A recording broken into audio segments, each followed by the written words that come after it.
아무튼 이와 관련된 사안으로 우리 한반도 관련된 얘기도 좀 해야 돼요. 내가 지금 자꾸 이제 그 한반도에서 우리만 빼고 육자회담 그중에 대한민국을 뺀 5자들이 똘똘 뭉쳐가지고 진행을 하고 있다라고 얘기를 하는데요. 지금 이 중에 가장 큰 수혜를 보려고 하는 국가가 일본입니다. 일본. 예? 그래서 일본이 지금 기시다가 북한을 방문하면서 그러니까 납치 외국인 문제에 대한 해결을 한국 정부에 위임했어요. 그러니까 북한이 잡아갔다고 지들이 그동안 50년 동안 주장을 해놓고 70년 동안 주장을 해놓고 그 문제에 대한 해결 창구를 대한민국으로 통일한다는 거. 우리한테 합의도 안 한 상황에서 이 문제를 우리가 한다는 거야. 그럼 내가 보기에는 우리 그 위안부 할머니 문제랑 비슷하게 갈 것 같아요. 법적인 책임, 보상적인 책임 한국이 주고 나중에 청구한다. 뭐 이런 개소리를 할 가능성이 높아 보이는 거지. 그러니까 기시다는 지금 북한하고 수교할 수 있는 일종의 걸림돌을 한국에 떠넘긴 거예요. 우린 그거를 그냥 자연스럽게 떠받은 거죠. 그래서 대담한 현상 변경을 주장을 하면서 본격적인 수교가 이루어지기 전에 평양에 연락사무소를 우선 설치하겠다라고 하는 얘기들을 지금 하고 있다는 겁니다. 그래서 일본이 단단히 북한에 빨대를 꽂을 결심을 하고 있고 그걸 갖다가 호구처럼 우리는 도와주고 있는 상황이다 라는 부분인 거죠. 자, 문제는 이미 비핵화에 대한 부분은 이제 지난 시간에 말씀드린 것처럼 비핵화를 단계적으로 할 거고 거기에 관련해서 북한을 일종의 핵 보유국으로 인정하는 문제를 미국과 러시아가 이미 확답을 준 것 같다라는 증거들을 설명을 드렸는데, 자, 이제는 통일 담론에 대한 지금 원칙이 왜 일어났는가? 어떤 방향으로 일어났는가? 3.1절에 왜 이런 일이 일어났는가? 한반도 통일 담론에 대한 얘기가 또다시 부각이 되고 있습니다. 네, 김영호 통일부 장관이 제2기 통일미래기획위원회 출범식에서 정부는 3.1절 기념사의 의미를 담고 자유주의 철학을 반영한 새로운 통일 담론을 만들어 나갈 계획이라고 말했습니다. 윤석열이 3.1절 기념사에서 언급한 자유주의를 새로운 통일 담론의 기초로 삼겠다는 겁니다. 그래서 우리 이해를 못했잖아. 3.1절하고 자유주의가 어떻게 연결이 되는가라는 부분에서 이해를 못했는데 결국에 이제 이 문제에 있어 남북한의 통일론에 있어서의 가장 큰 결립들은 한반도 전쟁이에요. 한반도에서 있었던 6.25 전쟁입니다. 그리고 그 이전에 있었던 통일의 주체 세력이 누군가에 대한 부분이 이 양쪽의 세력을 결합하는데 가장 큰 걸림돌이란 말이야. 결국 공산주의와 민주주의 진영으로 나눠진 거가 무엇 때문에 나눠졌느냐? 그걸 따져놓기 시작하면 이게 봉합이 안 되니까 그 윗선에서 봉합을 하기로 한 거예요. 즉 항일 운동을 기준으로 해갖고 한반도는 하나의 가치를 남북한은 공유한다라는 부분으로 뭉치기로 했다는 거지. 그리고 이에 대한 통일의 담론이 한일운동을 계승한 임시정부와 중국 공산당의 항일 합작 투쟁에서 이루어졌다라고 하는 거예요. 즉 한일 투쟁을 하기 위해서 중국과 북한과 그때는 북한과 남한이 구분되어 있지 않았으니까 중국과 그 당시에 패망한 조선이 힘을 합쳤다. 여기에 방점을 두고 앞으로 통일운동을 펼쳐나간다는 거예요. 그래서 3.1운동이 중국의 5.4운동, 그러니까 지금의 중국 공산당이 출범할 수 있었던 그 원천적인 어떤 그 준비 과정 또는, 모태가 됐기 때문에 3.1운동이 중국의 공산당을 일으키고 중국이 이제 청나라를 무너뜨리고 지금의 인민공화국으로 넘어올 수 있는 기틀을 마련했다는 거야. 근데 그 기틀을 마련하는 과정 중에 이게 중국 공산당의 적극적인 협력이 있었고 항일 투쟁을 그때부터 같이 해왔다는 겁니다. 이렇게 되기 때문에 지금의 우리의 임시정부와 항일 투쟁 운동은 장개석이랑 한 게 아니라 중국 공산당이랑 한 거다라는 원리가 필요한 거예요. 그렇게 되다 보니까 우리 오보 나온 거 있잖아. 우리 임시정부가 상해에서 생긴 게 아니라 하얼빈에서 시작됐다라고 하는 그 오보의 이유가 뭐냐면 중국과 한국은 항일 투쟁을 하기 위해서 3.1 운동 때부터 자유의 가치를 같이 갖고 간 거라는 거지. 그래서 그 이후에 일어났던 한국전쟁은 의미가 없는 거야. 우리는 항일 운동을 하기 위해서 남과 북은 중국과 함께 같은 가치로 자유민주주의를 수호해온 국가라는 거지. 그래서 중국 정부가 뭐라 그러냐면 이러한 상황 하에서 우리는 같은 어떤 인민을 위한 봉건 제국을 무너뜨리고, 그러니까 조선도 봉건 국가고 그 청나라도 봉건 국가인데 이 봉건 국가를 무너뜨리고 그러니까 인민의 자유를 위한 이러한 투쟁을 시작한 동지 국가였고, 그 투쟁이 3.1 운동 이후에 공동의 항일 투쟁으로 이루어졌는데 나중에 해방이 일어나고 나는 상황에서 미제나 이런 그 다른 외세 침입의 어떤 이간질에 의해서 6.25 전쟁이 일어난 건 매우 유감스럽다. 하지만 그 이전의 가치를 봤을 때는 임시정부와 공산당의 항일 합작 투쟁은 자유민주주의를 위한 인민의 자유를 위한 가치를 공유한다라는 차원에서 중국이 개입하고 있는 한반도 통일론을 앞으로 우리 정부가 받아들여서 끌고 갈 거라는 거예요.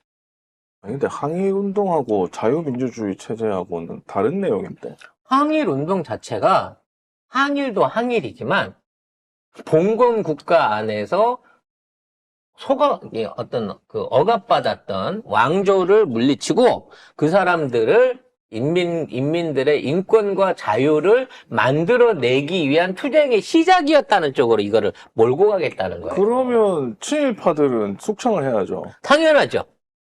근데 그게 되지. 이 정권에서 그게 안 되고 있는데. 그거는 우리가 못한 거고 앞으로 해야 될 과제로 남겠지만 중요한 건 대한민국이라고 하는 한반도 안에 남한과 북한이 생겨났고 일제를 몰아낼 수 있었던 거는 3.1 정신, 임시정부의 뜻을 받아들인 이 3.1 정신과 중국 공산당의 합작으로 일어났다. 그래서 한국 주도의 통일이 일어나게 되더라도 우리는 가치를 같이 할 수 있는 국가다라는 거예요. 통일을 해야 되는 어떤 기본적인 우리 한반도의 공통적인 개념이 3.1 운동 안에 있었고, 그 3.1 운동을 남과 북이 전부 다 계승하고 있고 심지어 중국도 지지한다. 이런 방향으로 통일 담론이 앞으로 왜곡될 수 있다는 것이죠. 이게 통일미래기획위원회에 앞으로 꾸며나갈 통일의 방향이라는 겁니다. 근데 친일파 청산이 안 되기 때문에 이 정부에서는 못해요. 뭐 친일파 청산을 나중에 하자마자 뭐 이런 얘기는 어떻게 될지 모르겠습니다만 일단 이러한 통일 담론을 만들겠다고 하는 윤 대통령의 3.1운동 3.1절 기념사에 비전하는 이 통일 담론의 중요한 3가지 방향이 첫 번째, 자유인권이라는 보편 가치를 확산한다. 자유인권이 중요하다는 거야. 평화, 공존 이런 게 아니라. 그리고 통일은 남북 관계의 지원이 아닌 인류 보편적인 가치의 문제로 국제사회가 함께 협력해서 이뤄야 된다는 거야. 우리 민족끼리만 통일이 중요한 게 아니라 국제사회가 같이 책임있게 협력해야 된다는 거지. 즉, 북한에 대한 정권 차원의 보장을 하기 위해서 다른 나라를 보증인으로 끌어들이는 거를 정당화하기 위한 거예요. 그리고 자유로운 통일 대한민국이란 지형점을 분명히 하고 국민들의 통일 의지를 결집해 나가야 한다. 이 두리뭉실한 3가지 원류 자체가 방금 얘기한 중국 주도의 3.1운동 통일관을 앞으로 남북의 어떤 통일의 중요한 모티브로 잡고 가는 거예요. 왜요? 응? 그래야 서로의 체제를 인정하고 서로 체계의 갈등을 해소할 수 있는 근본적인 해결책이 될 수 있기 때문이죠. 즉, 3.1 정신, 항일 운동이 우리 근대적인 대한민국과 지금의 북조선을 만들었다라고 하는 쪽에서 우리는 원류가 거기에 있다라고 주장을 하겠다는 거죠. 그래서 결국은 인권 유린으로 절망에 빠져 있는 북한 주민들에게 혁명의 메시지를 보내야 된다. 그래서 북한에 대한 심리전을 앞으로 남북 대결에 있어서 물리적 충돌 말고 심리전을 위주로 펼쳐나가겠다라고 얘기를 하고 있는 겁니다. 결과적으로. 자, 이 내용이 여러분이 아직은 몸에 이제 이해하시는데, 체득하시는데, 이거 뭔 소리야? 이해를 못 하겠어라고 할 수 있는데, 앞으로 통일 관계를 풀어나가는데, 이번 3.1절 연설과 중국의 역할이 얼마나 좀 더 중요시되고, 다시 재논란되고, 이러한 방향으로 해 나가는지에 대한 흐름을 보시면 알 수 있을 것 같아요. 그러니까 뭐, 남북 군축이라든지 경제 교류라든지 이런 거 전혀 없습니다. 그리고 이미 북한은 그동안 뭐 괴뢰니 어떠니 뭐 남조선이 이런 용어를 다 빼버리고 모든 공식 석산에서 대한민국 그리고 대한민국 체제에 대한 부정을 하지 않고 있어요. 이미 대한민국이라는 나라를 인정하고 있어요. 그래서 심지어 최근에는 여자 축구 남북 예선전이 있었거든요. 그거를 중계를 했어, 북한의 저녁에. 근데 태극기, 대한민국이라고 국호 이런 것들을 자막 처리나 모자이크 처리를 안 하고 그대로 내보냈다고 합니다. 그러니까 그동안은 대한민국 뭐 이런 게 있다 그러면 흑백으로 처리를 해갖고 국기를 감추거나 대한민국이라는 상호를 안 써요. 그러니까 남측, 북측이나 뭐 남조선, 북조선 이렇게 뭐 점수나 스코어, 퍼시 이런 걸 했었는데 이번에 처음으로 대한민국이라고 풀 버전이 나간 거예요. 그렇기 때문에 어떠한 상황에서도 지금 북한은 대남 침략에 의한 뭐 일종의 무슨 무력전이라든지 이런 것들을 고려하지 않은 상태에서 외교적인 방향으로 통일과 개방을 이어나가는 쪽으로 이거를 꾸준히 진행을 하고 있다는 겁니다. 근데 우리는 국민들은 아무도 모르고 국민들은 이게 지적사항이 어떻게 돼 있는지도 모르고 그리고 북한하고 할 수 있는 여러 가지 경제 교류를 얻을 수 있는 이점, 우리 민족의 공동의 이익을 추구할 수 있는 경제적 어떤 미래 먹거리들을 사실상 일본이나 서구 자본한테 그대로 내보내고 있다는 것이죠. 지금 이렇게 썼네요. 네. 한국. 라고 썼네. 네. 조선. 예전에 남자 축구할 때는 괴뢰라고 썼잖아. 근데 한국이라고 썼네, 진짜. 네. 이러한 변화들이 지금 북한에서는 실시가 되고 있으니까 우리보다 더 빨리 개방되고 있고 더 빨리 뭔가 지금 통일을 위한 일종의 뭐 주민들에 대한 어떤 교육이라 그래야 되나요? 선전? 이런 것들을 진행을 하고 있는 모습들이 자꾸 보여지고 있습니다. 근데 우리는 맨날 말로만 무슨 뭐 전쟁이 일어날지 모른다 뭐 이런 얘기들을 하고 있거든요. 그래서 뭔가 지금 한반도 주변에서의 극적인 변화가 총선 이후에 우리가 이해하지 못하는 엉뚱한 방향으로 올 수 있겠다. 거기에 주도적인 역할을 할 수 있는 기회를 우리는 완전히 손 놓고 있다라는 부분에 대한 거를 생각을 해야 돼요.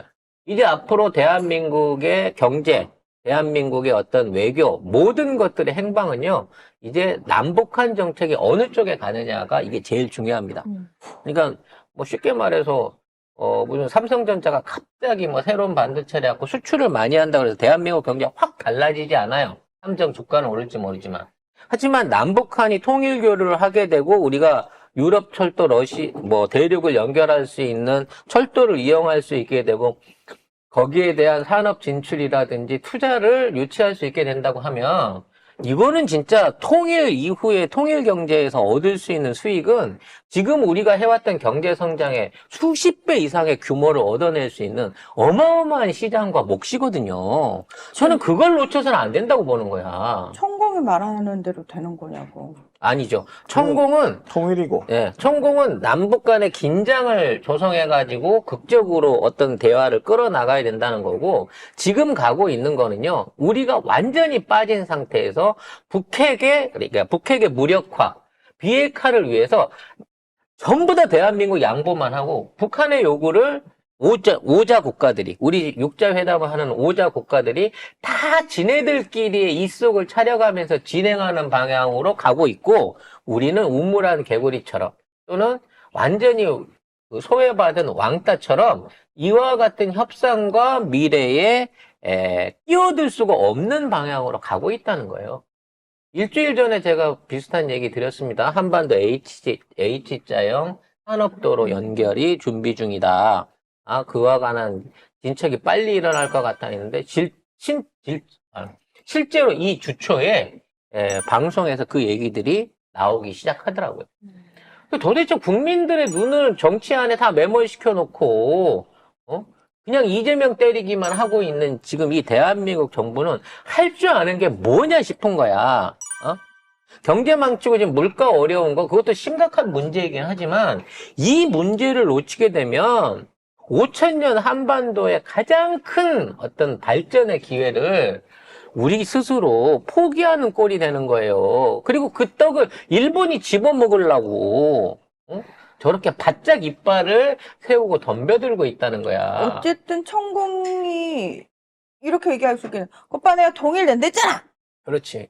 근데 이제 천공이 생각했던 대로 뭐 긴장감을 높여야 돼, 그건 뭐 전쟁 상관없고. 직전으로 가야 돼, 이 개소리를 건이랑 천공이 더 털면 어느 날 깜짝같이 CIA나 KGB가 방문한다는 거예요. 그럼 조금 더 털어줬으면 좋겠네. 찍소리 안 하잖아요. 근데 좀 네. 더 털어줘야 되는데. 아무리 맨날 천공이 지지하는 그거 있잖아요. 나 CIA에서 나 다 잘 알아. 다 잘 알아 그래. 다 잘 알고 있어. 네. 입조심, 행동조심 해야 될 겁니다. 천공과 건의도요. 최소한 이 통일 문제에 관한. 왜냐하면 이 부분에 작용하고 있는 힘은 이 대한민국 정치나 대한민국의 어떤 정치 이 대통령 같은 사람이 할 수 있는 일이 아니거든요. 이거는 패싸움이에요.